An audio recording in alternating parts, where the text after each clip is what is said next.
चलो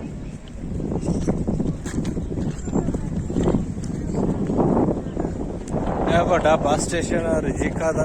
तो इतो ट्रेन दी टिकटा मिलनियां। शावर के पास ही जा रहे हैं। हाँ ते किधर दा प्रोग्राम जान दा हुण अपना? नाला ने कुछ बोला, क्या बोला?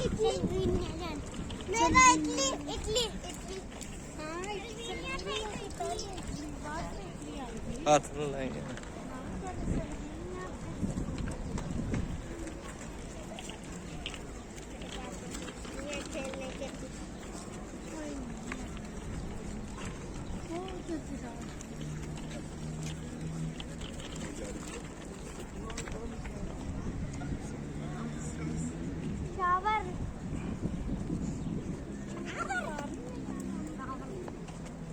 बहुत रश है, अभी बड़े लोग खलोते थे।